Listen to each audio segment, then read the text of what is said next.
Dua jenis fitoplankton, yang pertama yaitu Ciliata. Adapun spesies dari Ciliata yaitu Paramecium canudatum yang berbentuk seperti sendal jepit berukuran kira-kira 250 mikron yang memiliki celah mulut pada membran plasma dan selnya yang ditutupi oleh pelikel.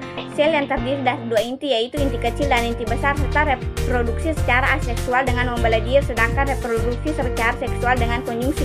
Kedua dari fitoplankton yaitu Cyanobacteria. Adapun spesiesnya yaitu Hormogonales. Hormogonales merupakan sel-sel yang berkoloni yang berbentuk benang yang diselimuti oleh satu membran. Benang-benang tersebut melekat pada substratnya dan tidak bercabang. Jarang mempunyai percabangan sejati atau sering memiliki percabangan semu. Benang-benang ini selalu membentuk hormogenium. Benang ini hanya mempunyai satu membran dan ia tinggal di laut serta reproduksi secara seksual. Baik, saya di sini akan menjelaskan dua jenis zooplankton. Yang pertama Polyeta, spesies dari Nereis. Adapun klasifikasi dari Nereis yaitu kingdom Mammalia kelas Polyeta. Adapun ciri-cirinya yaitu dua buah antena, dua buah pal, dan 4 pasang mata yang berukuran relatif besar, dan 4 pasang liang pasir yang hanya menyembulkan kepala di atas permukaan pasir dan berenang di dalam Anthozoa, ubur-ubur kotak, dan Hydrozoa, sebuah kelompok keanekaragaman yang terdiri dari sebuah nidaria air laut dan air tawar. Beberapa kelompok hewan ini juga dianggap sebagai kelas tersendiri seperti ubur-ubur tangkai. Dua jenis fitoplankton. Yang pertama, Basilariopoziae, filum Chrysophyta, ordo Centroles, famili Cytoceros, spesies Cytoceros sp. Cytoceros merupakan mikroalga yang memiliki dinding sel yang dibentuk dari silika. Cytoceros mampu hidup pada kisaran suhu yang tinggi, pada suhu air 400 derajat Celcius.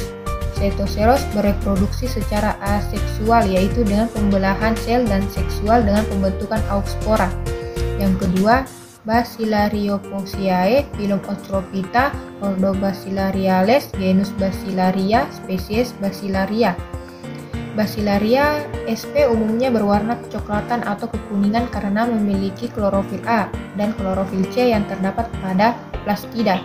Basilaria aslinya mendiami perairan baik di laut, payau, ataupun air tawar. Perkembangbiakannya pada umumnya dengan pembelahan sel. Sebuah sel induk akan membelah menjadi dua buah sel anak. Dua jenis dan spesies zooplankton yaitu Crustacea, filum Arthropoda, ordo Copepoda, famili Opepodidae, genus Nauplius. Nauplius merupakan larva tingkat pertama. Nauplius memiliki 3 pasang umbai-umbai. Ciri-ciri spesies ini memiliki bentuk tubuh bulat lonjong dengan warna yang transparan, memiliki 3 pasang kaki. Nauplius hidup di air tawar maupun payau. Nauplius mampu mengeluarkan 50.000 hingga 1 juta telur yang mampu menetas setelah 24 jam menjadi larva. Yang kedua, Monogonantha, filum Rotifera, ordo Ploima, famili Synchaetidae, genus Vulgaris. Vulgaris merupakan Rotifera yang memiliki 4 korona yang bersila mengelilingi daerah mulutnya. Ciri-ciri spesies ini memiliki bentuk mirip lalat. Di bagian arterior terdapat 2 bentukan seperti tanduk dan terdapat bulu-bulu di ujung dan di sekelilingnya. Vulgaria mengandung 2 jenis betina yang bereproduksi. Telur yang dibuahi juga disebut dengan telur diapaus atau telur istirahat dan dapat bertahan untuk waktu yang lama tanpa menetas. Fitoplankton. 1. Clostridium sp. Klasifikasi Kingdom Protista, Division Chlorophyta, kelas Gymnophaceae, order Desmidiales, famili Clostridiaceae, genus Clostridium. Clostridium memiliki bentuk tubuh seperti bulan sabit, sel berbentuk lancet. Bentuk tepi ventral lurus dan tepi dorsal melengkung serta membengkak pada bagian tengah. Bentuk apeks ujung runcing. Clostridium hidup di perairan payau dan perairan air tawar. Clostridium dapat melakukan perkembangbiakan dengan 2 cara, yaitu seksual dan aseksual. Yang kedua, Peridinium sp. Peridinium memiliki karakteristik dinding sel kaku dan tebal. Selnya diselubungi lempengan selulosa, terdapat alur melintang yang melingkari sel. Sel berbentuk bulat dengan ukuran 13-30 mikrometer serta memiliki flagel. Pada permukaan sel terdapat lempengan selulosa yang umumnya berbentuk heksagonal dan membungkus sel.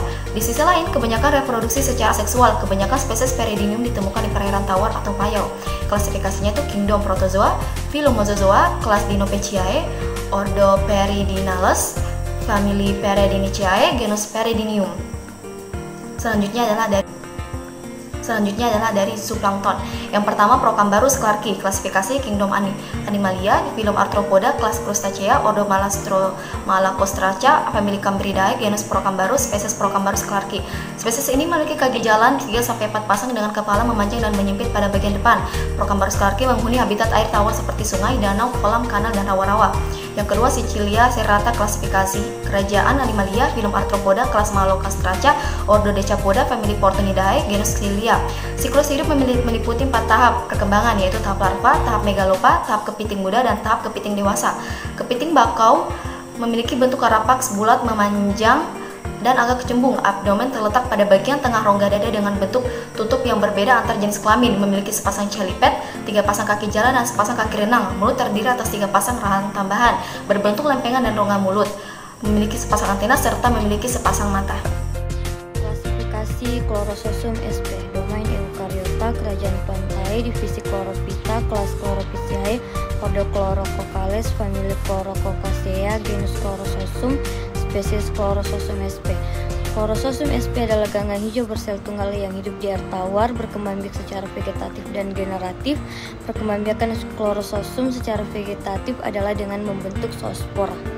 Klasifikasi Daphnia sp. Filum Arthropoda, subfilum Crustacea, klasis Branchiopoda, subklasis Diplostrasa, ordo Cladocera, subordo Eucladocera, familia Daphnidae, subfamilia Daphnoidea, genus Daphnia sp. Daphnia sp adalah komponen utama zooplankton air tawar. Daphnia sp memiliki tubuh transparan sehingga organ tubuh bagian dalam terlihat jelas. Pada bagian kepala terdapat mata majemuk, oculus, dan 2 pasang antena, yaitu antena pertama dan antena kedua yang bercabang dengan panjang mencapai setengah atau lebih dari panjang tubuh yang berfungsi untuk berenang. Klasifikasi Cyclops sp. Filum Arthropoda, kelas Crustacea, ordo Copepoda, famili Cyclopoidea, genus Cyclops, spesies Cyclops sp. Cyclops merupakan predator juga inang perantara dari cacing, senga, dan Marsipometra. Berukuran berkisar panjang dari 1/2 sampai 5 mikrometer. Bagian depan luas oval terdiri dari kepala dan 5 segmen toraks pertama. Bagian belakang terdiri dari segmen toraks ke-6 dan 4 segmen planktonis tanpa kaki. 2 pelengkap ekor proyek dari belakang, memiliki 5 pasang kaki, dan memiliki 2 antena, di mana antena pertama digunakan oleh jantan untuk mencengkram betina. Klasifikasi Gomphonema sp. Kingdom Diatomea, filum Basilariopitina, kelas Basilariopisciae, ordo Cimbellales, famili Gomphonema-Taceae, genus Gomphonema, spesies Gomphonema sp. Gomphonema sp merupakan jenis diatom epilitik yang mampu hidup pada kondisi lingkungan dengan UVR ultraviolet radiation tinggi. Keberadaan Gomphonema sp juga mengindikasikan bahwa telah terjadi pencemaran sedang pada perairan tersebut. Plankton, yaitu yang pertama klasifikasi Planktonema sp, yaitu bakteri, filum Cyanobacteria, kelas Cyanobacteria, ordo Oscilletoriales, famili Oscilletoriaceae, genus Planktonema, spesies Planktonema sp. Planktonema ini memiliki cabang, biasanya berwarna biru atau berwarna hijau, dengan memiliki benang yang diameter 0,7 sampai 22 mikron. Silinder merekam sel mengandung seperti dari semua bakteri, baik inti maupun plastisida. Yang kedua itu adalah klasifikasi Penium spirulatum. Kingdom Chlorophyta, kelas Chlorophyceae, filum Cycnemetales, genus Penium spirulatum. Ciri-ciri bentuknya seperti pita. Famili Desimicae, ordo Penium. Berbagai spesies adalah datar atau nodular. Habitatnya di air tawar atau di perairan tergenang. Subplankton yang pertama adalah Tropocyclops. Itu klasifikasi spesimen Kingdom Animalia, filum Arthropoda, kelas Maxillopoda, ordo Cyclopodia, famili Cyclopodeae, genus Tropocyclops. Terdapat ekor yang bercabang. Berdasarkan subplankton ini memiliki bentuk tubuh bersegmen, memiliki 2 antena yang mengarah ke samping atas. Bagian kepala terlihat keras dan membulat.